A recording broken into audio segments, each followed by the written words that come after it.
逆子。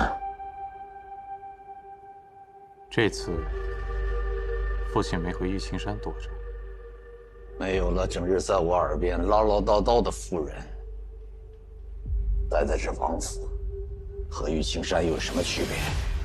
是。王府里虽有几条人命，可那茫茫一座山，人命恐怕也不少。看来让你在宫里受罚，你还是心里不服啊！服？我岂敢不服啊？君要臣死，夫要夫随，都在纲常之内。普天之下，谁又能说个不字？明白就好。是。刘安杀妻，张巡杀妾，照样无损他们千古令名。不过实在好奇，妇人向来以生子为荣，可却不怎么听说他们的好儿子帮他们手刃了仇人呢。你在圣阁静思，就琢磨出个这个来？父亲，虽说你跟我母亲缘分浅了些，可到底也是少年结发。午夜梦回的时候，你可曾想起过他？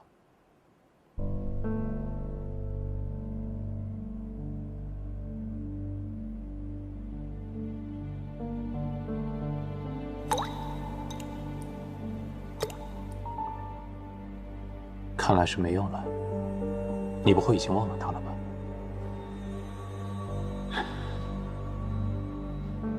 你母亲的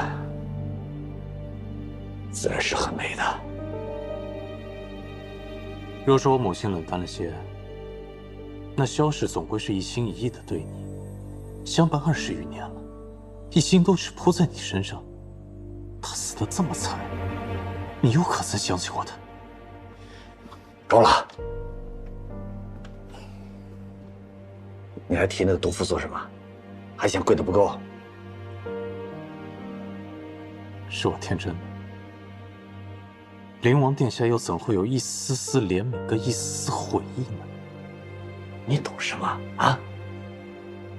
如果为父是那种人弱之辈的话，那萧氏会死心塌地的跟着我吗？啊？这就叫负担。是疯人，可世上总有人是没有疯的。瞧瞧啊！我把你生得一表人才，可万万没有想到，你却有副糊涂心肠。如果你心中没有君父的话，你将来就算娶妻生子的话，他们也不会以你为纲常的。我爱的人，只要爱我就好了，管那些纲常做什么？哎呀，我真的没想到，我竟然生出这么一个情种来。也好过你这般，一人之下，万人之上，无妻无子，一世孤独。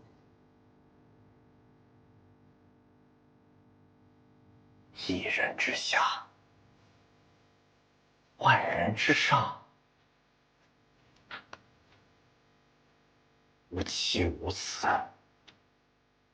孤身一人。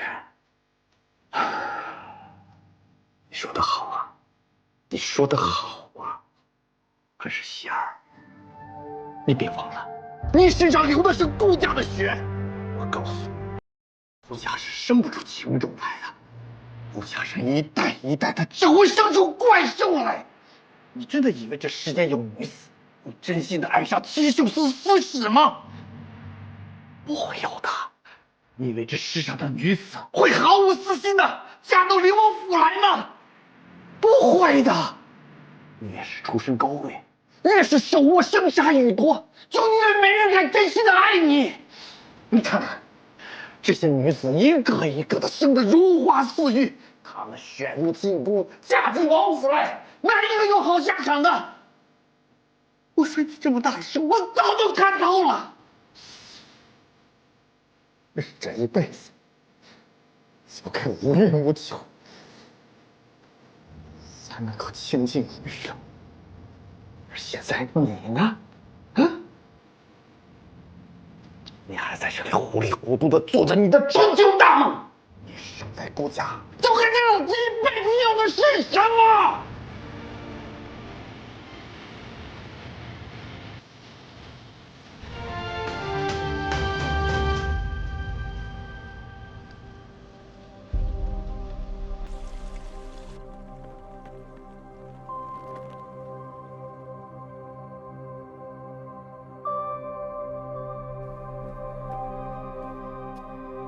嘿嘿嘿，头，您可回来了。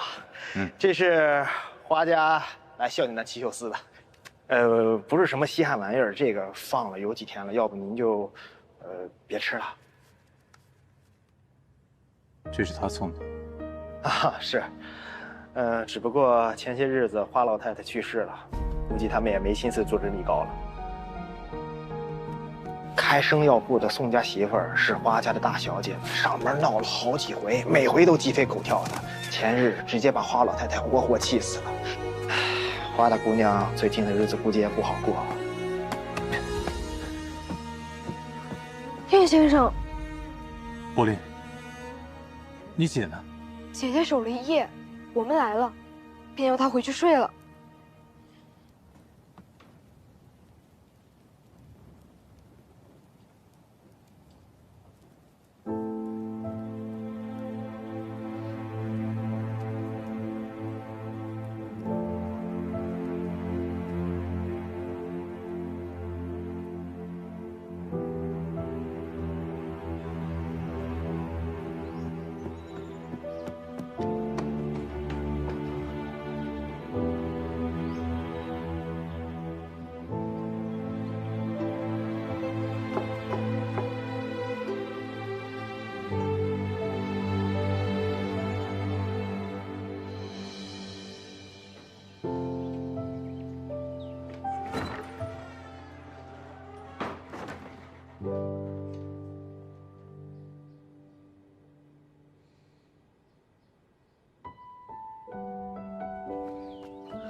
你怎么回来了？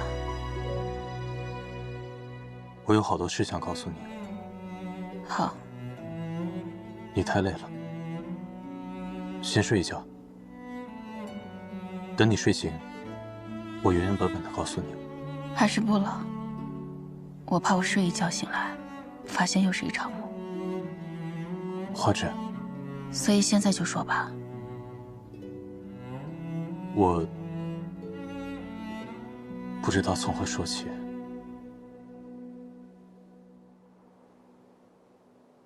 头一件，你真的叫燕西吗？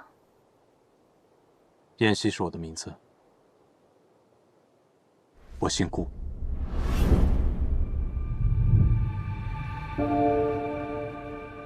顾燕西，你是皇家子弟，那你为何去七秀司做茶子？我不是七秀司茶子。那你究竟是什么人？我是灵王世子，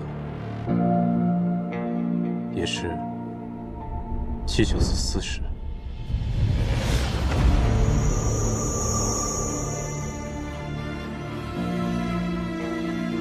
如今知道这事的人不超过10个。我该很荣幸吗？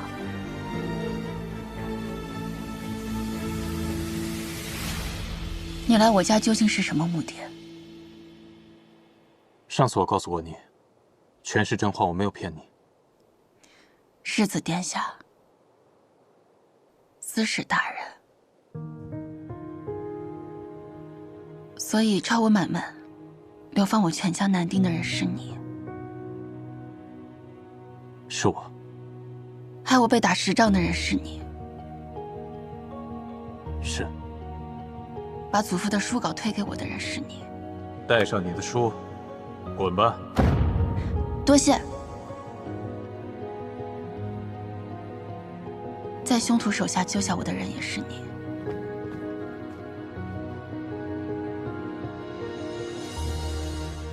都是我。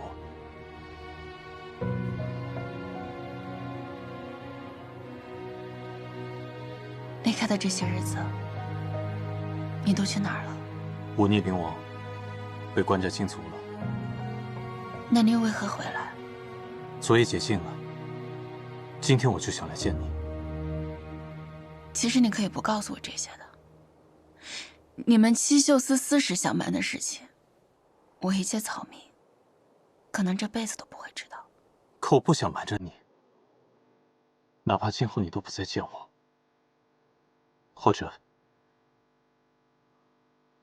和我入股。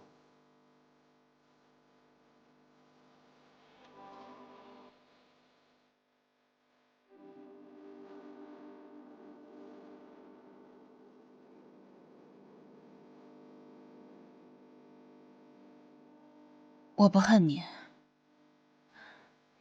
流放我祖父的人不是你，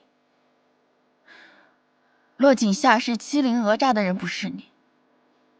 我不会迁怒于你，我也不会对着你发泄，这点我想得明白。恨不恨是你的事情，我的确愧对于你。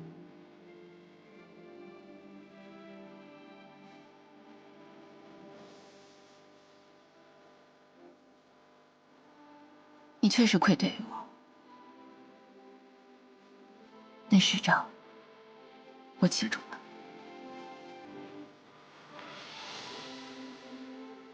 我这个人记仇的很，你以后可要对我好一些，不然我会要回来的。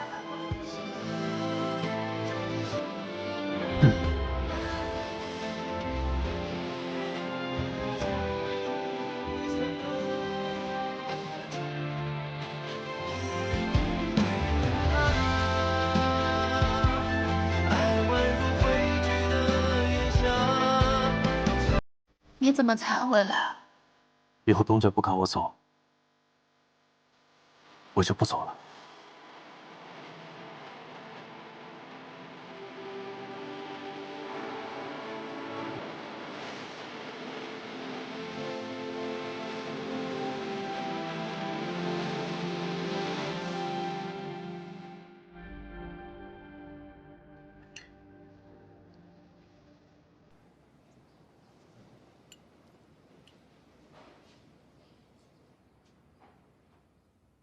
烫吗？这么说起来，其实我们早就见过了。是啊。那年上元节，在我娘的院子里，你陪我看过星星。其实那日你问我灵王府的事情，我隐约就猜到了，只是你与当年相差甚远，我无法确定是你。还好你没认出是我，不然我哪有机会来你家领月钱啊？抄家那日，你明明看到了我偷藏祖父的书稿，为何当时没有揭发我？因为当时你说，普天之下莫非王土。普天之下莫非王土，哭有什么用？逃又能到哪儿去？这的确是天命，但我想，天命并非那般森严没有间隙。起码在我手里，这些书是可以逃掉的。那日你的血还滴在了祖父的手稿上，从此以后，我见到的燕先生，脸上就多了这道疤。这道疤是拜官家所赐的。臣愿永离北地，入七秀司，替陛下驱策。也不是，是我自己伤了自己。倘若花宫的书稿就此泯灭，对今世后世来说，都是无法挽回的损失。幸而有你，也幸而有你。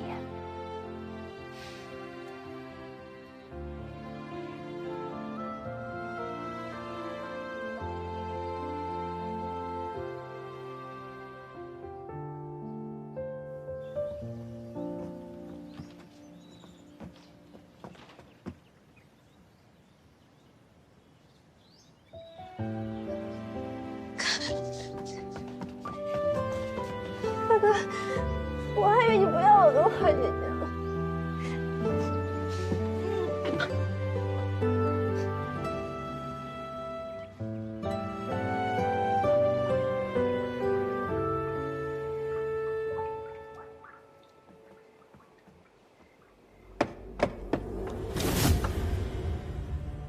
进来。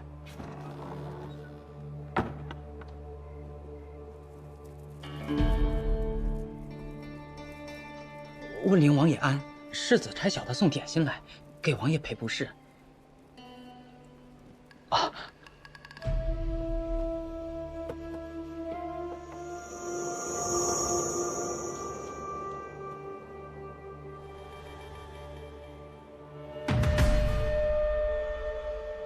王爷，是希儿给我买回来的点心，他都忙成这样了，还记得带点心回来呢。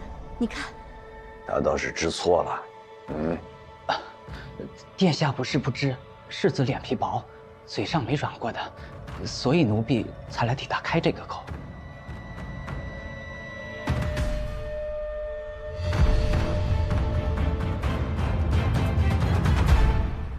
你从哪儿来啊？奴婢打宫里来。叫什么名字？奴婢姓祥。来，一路从宫里来，辛苦了，赏你吃一个。啊，多谢王爷。吃吧。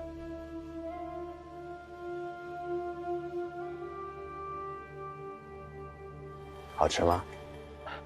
回王爷，这滋味道可真不错，奴才还是头一回吃呢。来，这以后在宫里要多替我照顾着希儿点儿。是。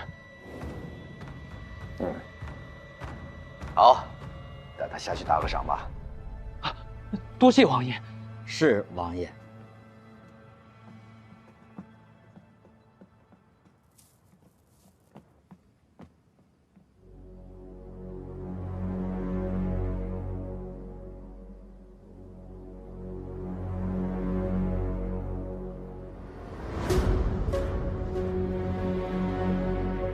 希儿，路上慢着点，一定要当心啊！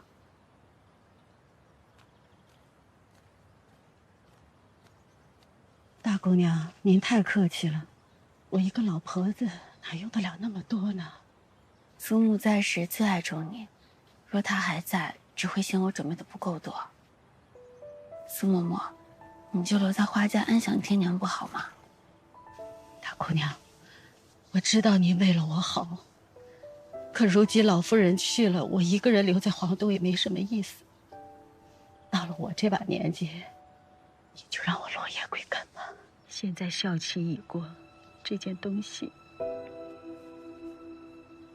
这个簪子，老夫人从前常戴着，她病重的时候送给了我。你说，我一个土埋半截的人带走它做什么呢？我就借花献佛，把它转赠给你。多谢。大姑娘，出什么事了？鲍夏听错了，没什么事。你们先出去吧，把门带上。没事就好。您跟我妈客气什么呀？都散了吧啊！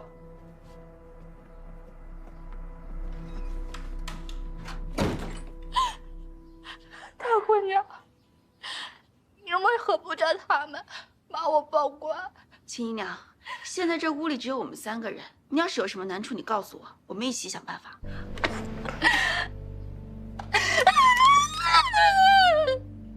我哪有什么难处啊？是我自己做了没良心的事，都怪我自个儿。鲍夏，扶起来。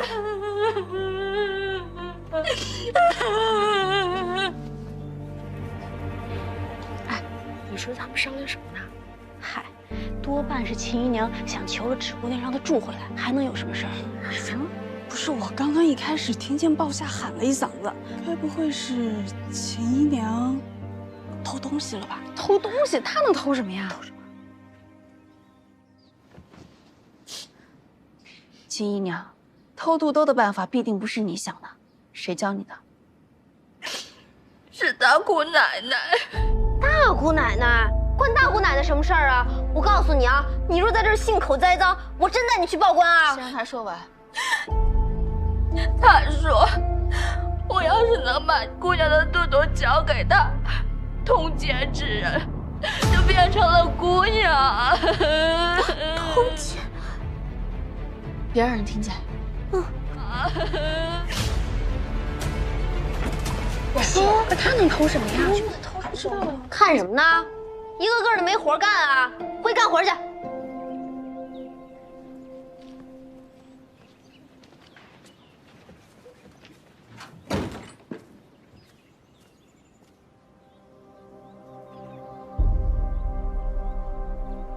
你这话说的倒是蹊跷了。什么叫做通奸之人就变成了我？谁是这通奸之人？是我。秦姨娘，你把这事情的首尾明明白白的告诉我。若是能担，我跟你一起担；你若还是瞒着我，那水里火里你自己去。你想明白？我都说，大姑娘，千错万错，都是我的错，是我不该呀，大姑娘。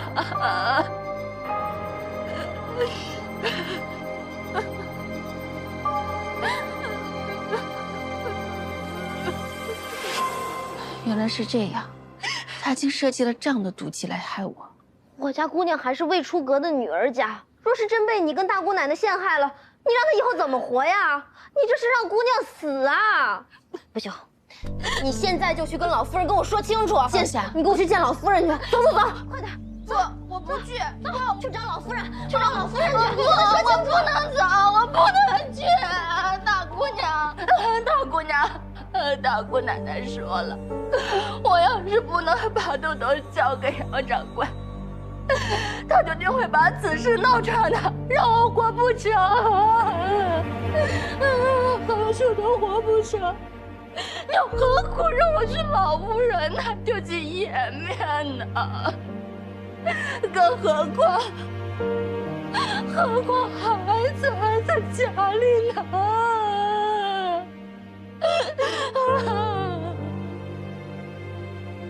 先别哭了，这事情总有办法的。有什么法子呢？是，哎，高香，拉住他！哎，娘，娘。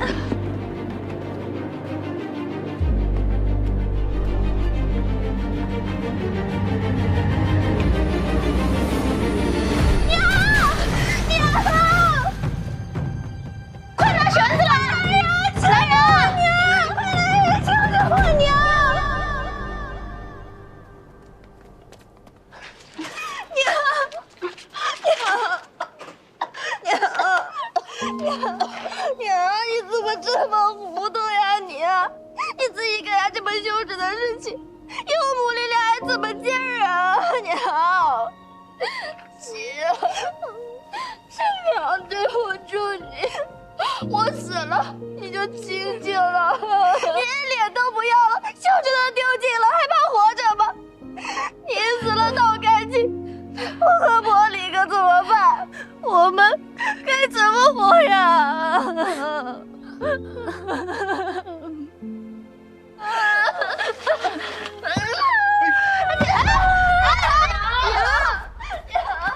娘，你别死啊！一哥，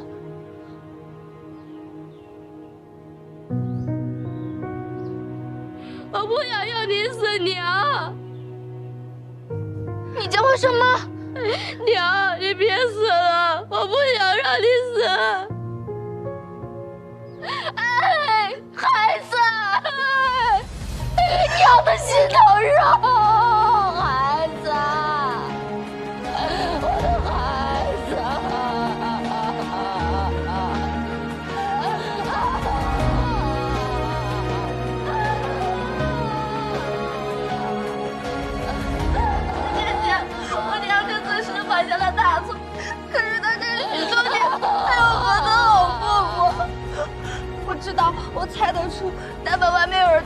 好一点，他肯定就会想到这个当。这姐姐，你就看在我和玻璃的份上，就饶了他这一次吧。我何时说了不让他？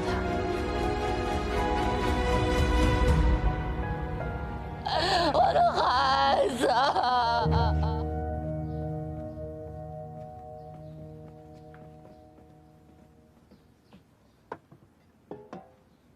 迎春，我吩咐你的事情都交代好了吧？嗯，方才在场的丫鬟和护院都交代过了，你和绛娘的事儿绝不能让二夫人知道，谁敢泄露出半个字儿，立刻撵出去。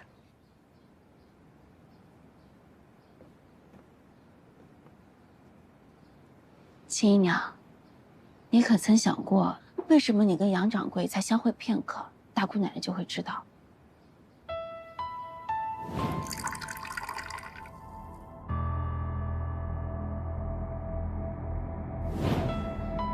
说来也怪，平日里我酒量不错的，那天我就喝了1杯就倒下了。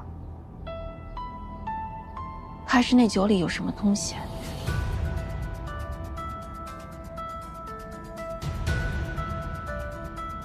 那个畜生，他算计我，他是个不得好死的东西。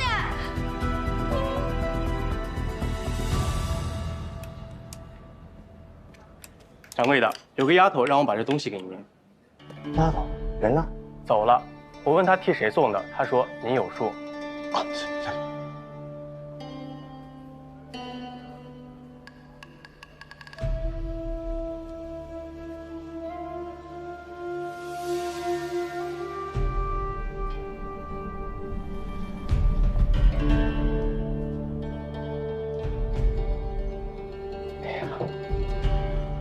没想到这婆娘可以啊，手脚挺利索的，还真给她搞到了。哎，肚兜呢？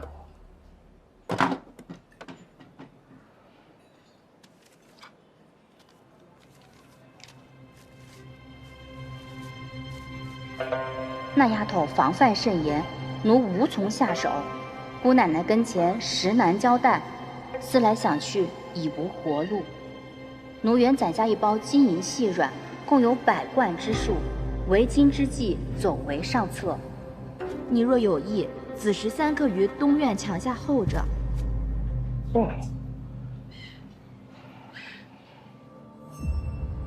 钱。鸟鸣3声，奴便将细软打墙上丢过，图你远走高飞，成夫妇之好。奴一片真心托付于你，万勿失约。这徐娘虽老，可钱不会老啊，大不了半路上结果了呢。一个陶妾，谁会追究呢？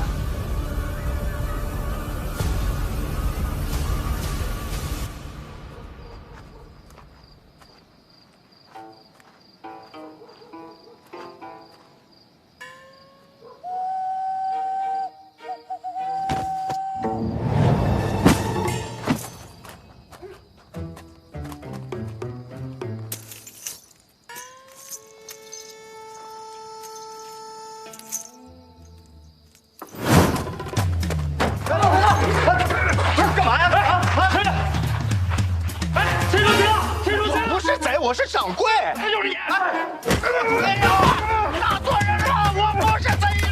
哎呦，我不是贼，我不是贼！别打了，爷爷们！哎呀，我不是贼。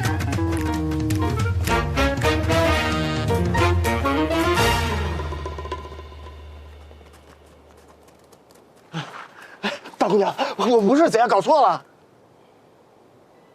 好啊，你个贱人，你下坑让我钻了你！你还你个狗东西！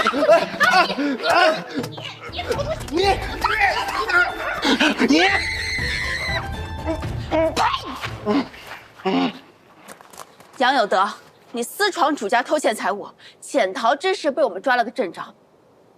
不过呢，我就先不报官了。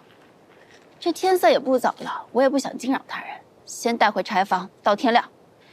说不定这天亮之后啊，咱们杨掌柜就畏罪自尽了。呀，那死在屋里边得多臭啊！直接扔了吧，姑娘。虽然到时候咱们花家得担一些干系，但毕竟是失窃的苦主，也情有可原。再说了，咱们家那么大的罪都犯过了，这小小的逆贼死在家中，又算得了什么呢？算不了什么呀。想明白就给我从实招来，不然让你死得不明不白。带回去。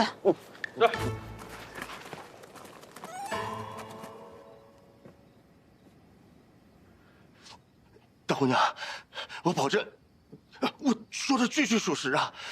那既然是大姑奶奶设的计，你那些药又从何而来？也是大姑奶奶给的。她相公不是开生药铺的吗？要什么药没有啊？老爷，不好了，老爷，老爷，不好了，老爷，开门，老爷，废物，废物！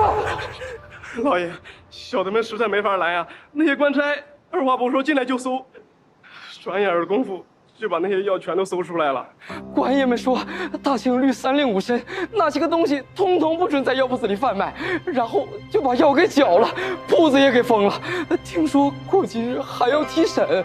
平日里该打点的也没少打点呀，早不来搜，晚不来搜，偏偏这个时候出了这么一档子事儿。对，老爷，我听对门的伙计说，一大清早看见花家的人进了衙门。花家？莫非是他们跟我作对？可他家又是怎么知道咱们铺子里的事儿？老爷明察，咱们铺子不曾大拉拉的摊开来卖，向来都只是悄悄的给那几个熟客，从未出过纰漏啊。那个老爷，我倒是想起一件事。有话就说。约莫3、5日之前，无人到铺子里要范畴，你怎么不早说？奸人，成事不足，败事有余，我扒了你的皮！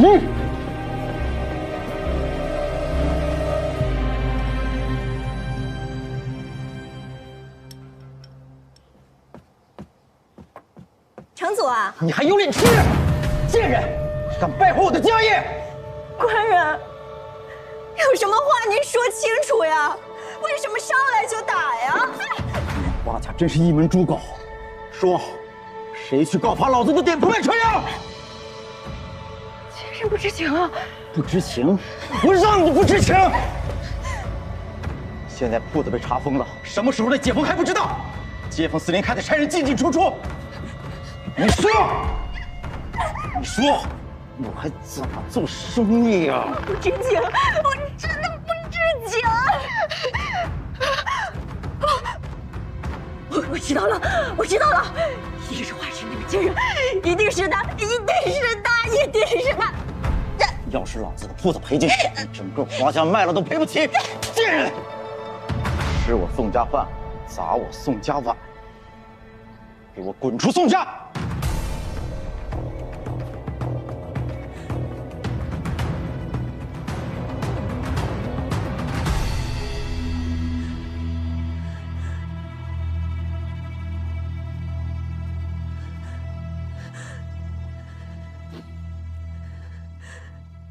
所以这些药祖母要一直用下去，是不是？咱太母不能生气，生气的话吃药也吃不好。姑娘，不好了！哎呀，大姑奶奶又来了啊！芍药，你拿着这些药去厨房，告诉福东怎么煎啊！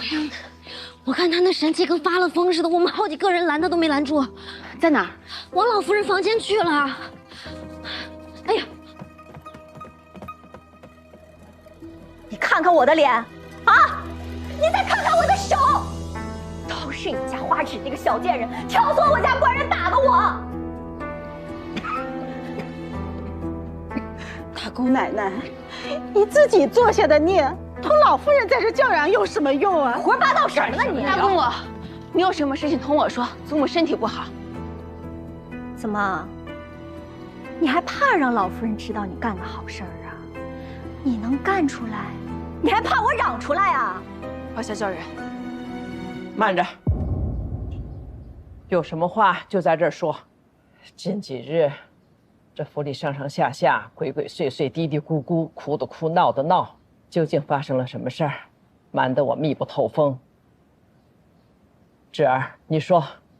祖母，等大姑母回家以后，我再慢慢同您讲。怎么？当我面你还没脸说了？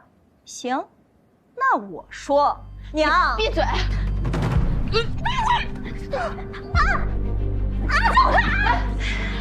娘，你家姨娘吃了春药，同越秀小馆掌柜的通了奸，让我拿了个正着。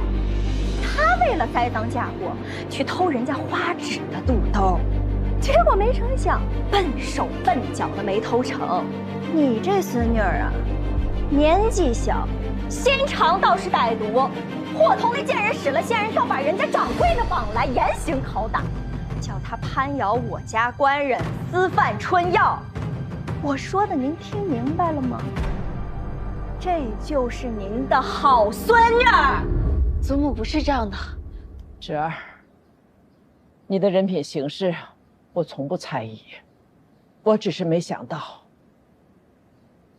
我辛辛苦苦诞下又亲手养大的女儿，竟能做出如此下作的事儿来。你好歹毒！你们若真的得逞了，你让你的侄女怎么活？你还知道她是我侄女啊？你为何不曾替我考虑考虑啊？我不过是要一个丫鬟，猫狗一般的玩意儿，她给我推三阻四，让我在宋家没了脸面，没有了立足之地。若不是你们带累，我何至于在宋家受尽如此折磨呀？啊！你看看我现在过的是什么日子？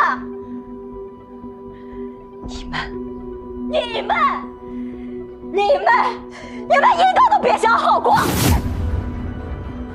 如此说来，是我做了孽，把你宠成如此这般骄横。我骄横，上梁不正下梁歪。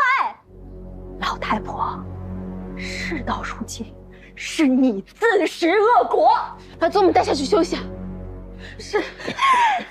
现在这花家所有人都拿你这蹄子当救命稻草呢，是吗？做你们的春秋大梦吧。不要以为你们用一点小手段、小伎俩就可以东山再起了。你们把我一人推入那死地，自己关起门来美滋滋的过日子啊！既然你们要眼睁睁地看着我去死，那我今天还把话给你们撂在这儿了。我姓花，只要我活一天，我就会诅咒你，诅咒你！我诅咒你们所有人，这一辈子都不可能等到团圆的那天。老爷子早就该死了，你这老太婆也应该先去阴曹地府去趟趟路。你想是什么？混账！给我滚！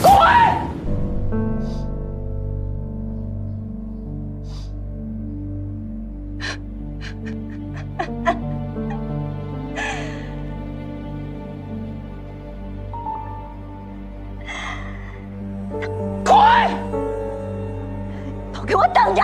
祖母，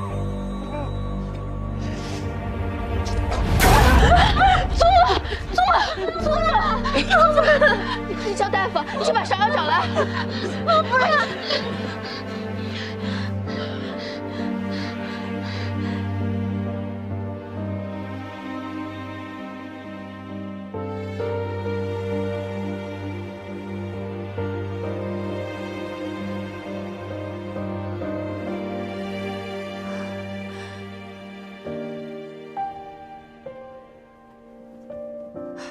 大夫，花大姑娘，恕老夫直言两句。自贵府大厦倾颓，老夫人连番大悲大怒，早已伤了根本。纵有良方，也是难为天命啊。大夫，不管什么法子，求求你再救救老夫人，求你了。大姑娘，老夫人天命已尽，已经药石罔药，何必再苦苦相扶，平添苦楚呢？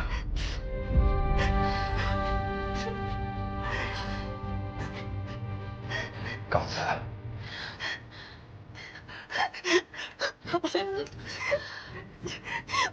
我什么法子都用过了，我们还是救不了。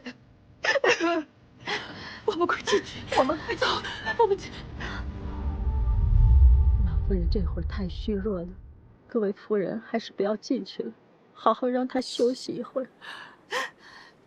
大姑娘，老夫人单独想见你。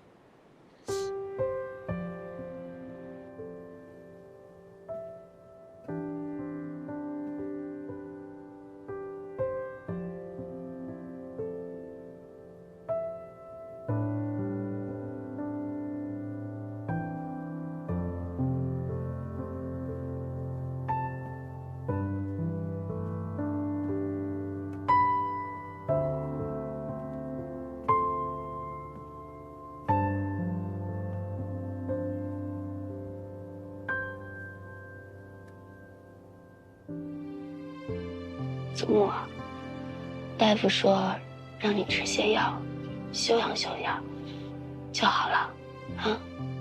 祖母听你的，喝药，休养。祖母，对不起啊。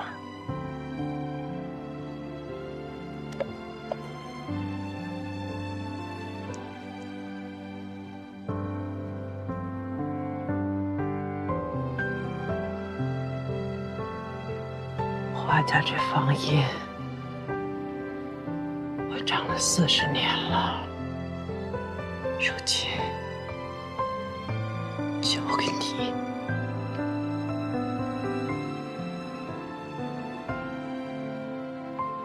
交给你，我放心。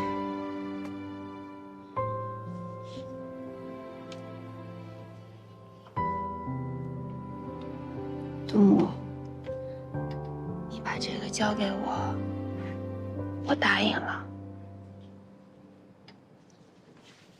但是你能不能再陪陪我？我觉得我一个人还有很多不明白的地方，还想让你教我呢。祖母也想，可是总有这一天，那看似不可能的事儿，那看似难以上青天的事，祖母相信，有一天，你一定能行。不会的，有一天呢，我会把祖父他们都接回来，咱们把他们全部都赎回来，我们搬到老华宅里，继续做饭、绣花。我都看到那个情形了，好多的人，真热。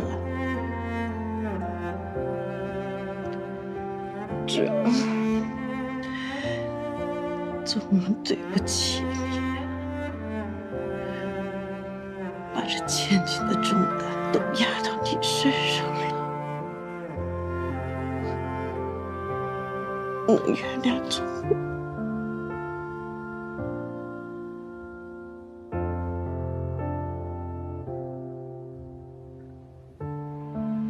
我想你这么大的时候，也是满肚情丝，浮生如云，春叶变白。遇到中意的人，莫要错过。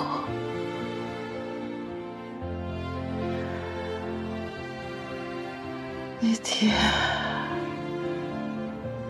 天空正好，我坐在马背上，对你错付了。他那么年轻，哎呀，太可惜了，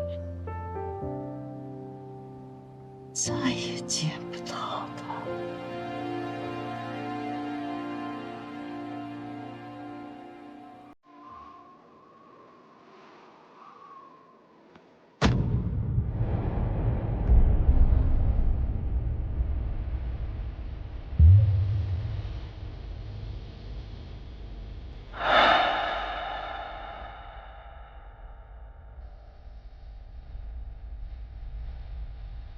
我的女儿真好看。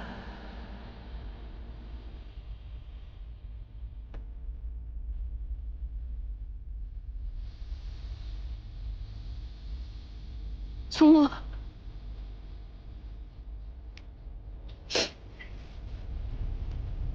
祖母，你出去玩呀？祖母，谢谢祖母。祖母，祖母，祖母，你醒醒！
姑娘，你哭出来吧。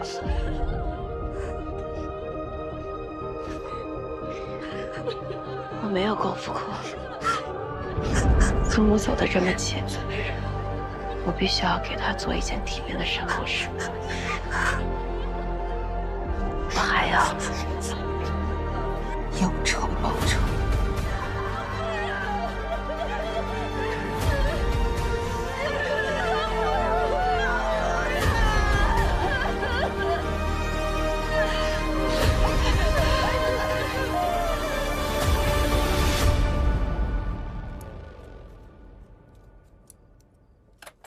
不是这么剪的，剪这儿，看清楚再下剪刀。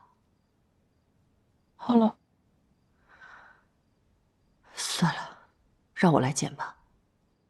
你去看看朵儿去哪儿了？怎么还没回来？再陪你一会儿吧。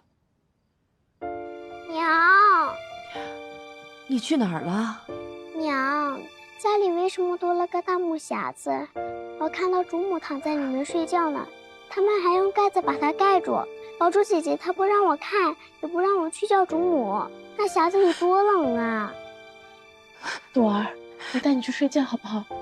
可是，祖母，朵儿，祖母走了，我以后再也没有祖母了。你要乖乖的，不要让她挂心，好不好？我不听，我不听，我要祖母，我要祖母，我要祖母，我不听，我不听，我不听。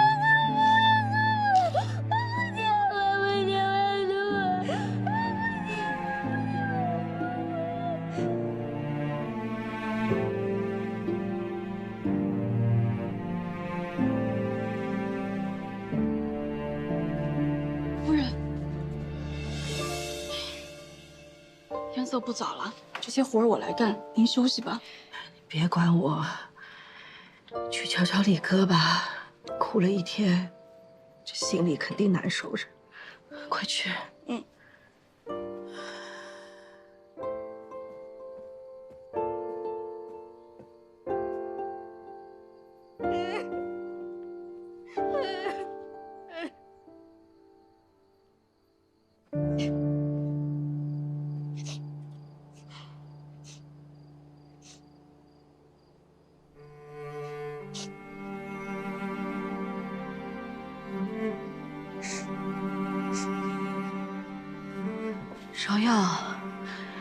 你怎么在这儿啊？阿山子，是我的，怎么了？来。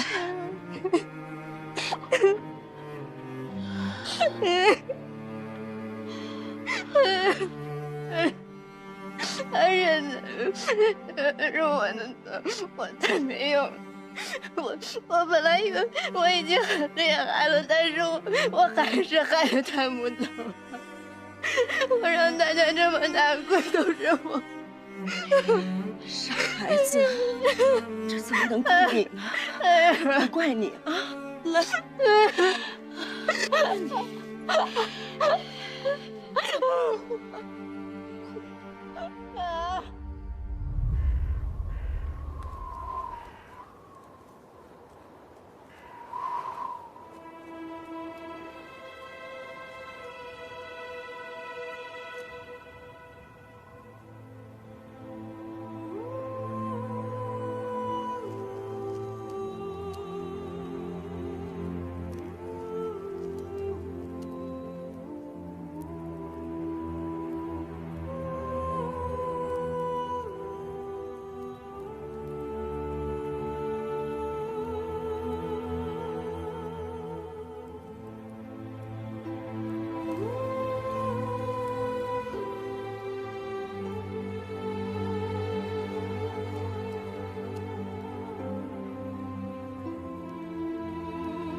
老夫人，对不住，都怪我。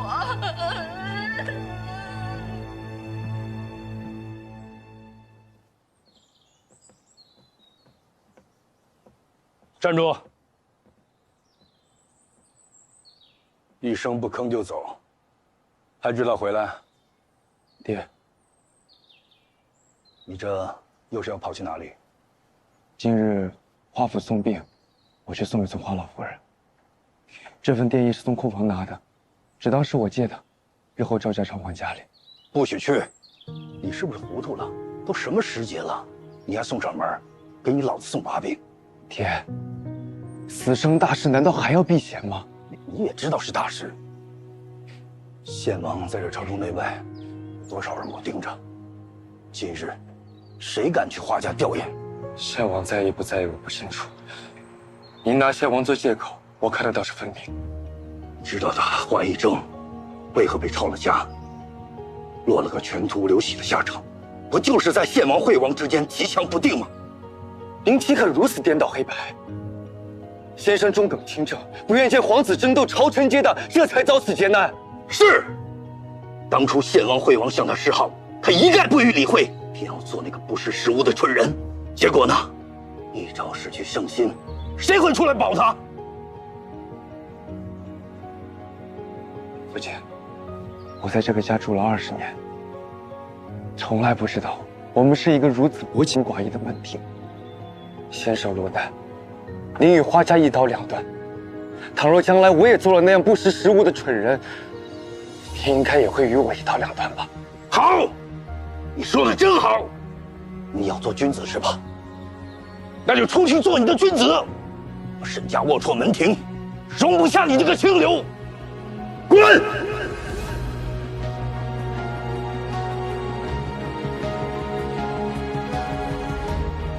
妻儿不孝。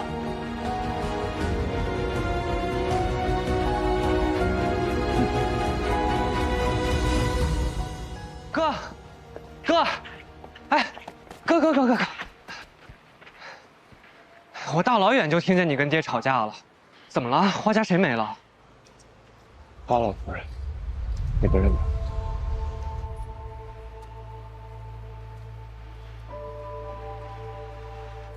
我认得，他同我提起过。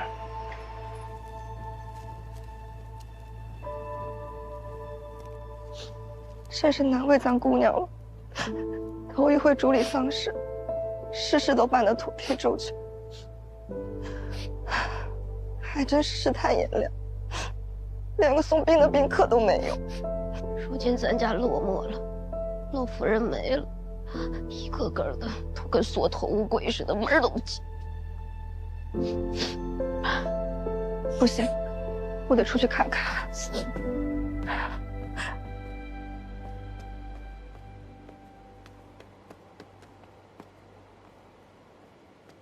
迎春，快去告诉姑娘，沈家郎君来了。沈家？沈大郎是亲手拿着祭礼走着来的。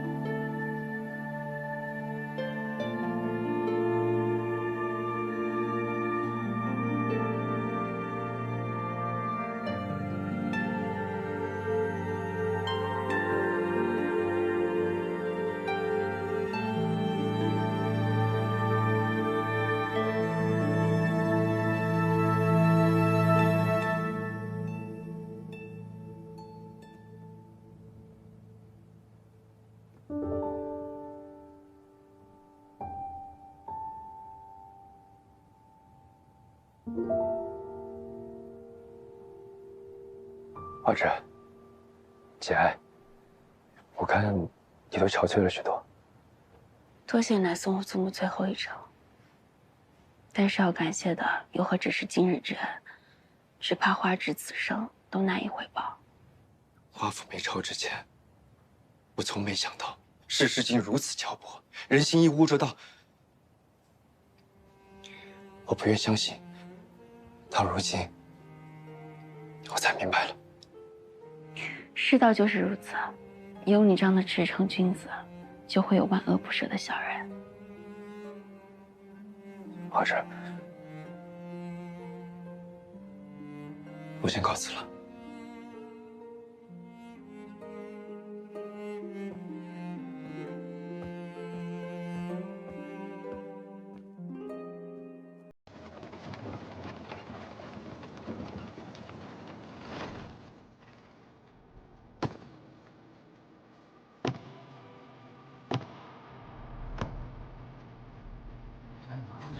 谁呀？这一看就是大户人家。太后驾到，众人退避。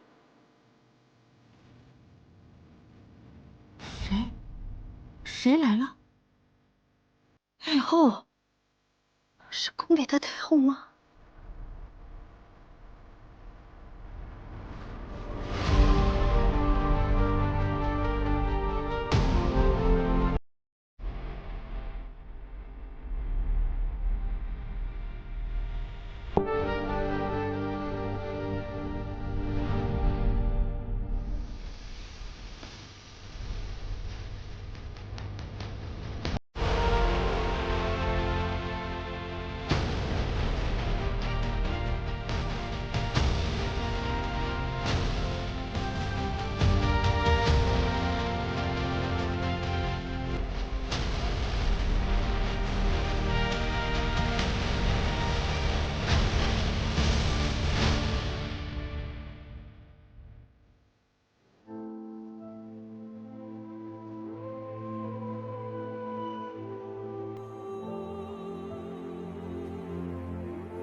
婉妹妹呀，